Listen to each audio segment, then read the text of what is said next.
Bihar SIR में धांधली को लेकर चुनाव आयोग पहले से ही घिरा हुआ है। विपक्ष लगातार चुनाव आयोग पर हमलावर है।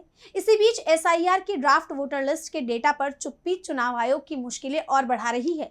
1 सितंबर को इसकी डेडलाइन थी, पर चुनाव आयोग 3 दिन से मौन है, जिससे उसकी कार्यप्रणाली पर सवाल खड़े हो रहे हैं। क्या है पूरा मामला, जानने के लिए देखिए रिपोर्ट। बिहार में मतदाता सूची पर आपत्ति या दावे के फाइनल नंबर के इंतजार के बीच चुनाव आयोग के मौन ने विपक्ष के आरोपों को हवा दे दी है। दरअसल बिहार में मतदाता सूची के विशेष गहन पुनरीक्षण के बाद 1 अगस्त को जारी ड्राफ्ट वोटर लिस्ट पर तब से 1 सितंबर तक दाखिल दावा और आपत्ति के फाइनल नंबर पर चुनाव आयोग 3 दिन से मौन है।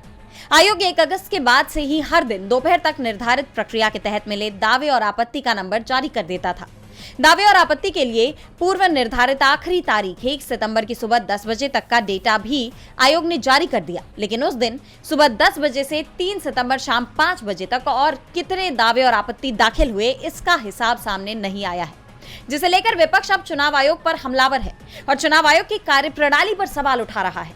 जैसा कि आप जानते हैं कि चुनाव आयोग ने सुप्रीम कोर्ट में डेडलाइन बढ़ाने की अपील पर 1 सितंबर को सुनवाई के दौरान ये भरोसा दिया था, विधानसभा चुनाव में नामांकन की आखिरी तारीख तक वोटर से दावा और आपत्ति लिए जाएंगे और सही रहने पर मतदान से पहले ऐसे नाम मतदाता सूची में जोड़े जाएंगे।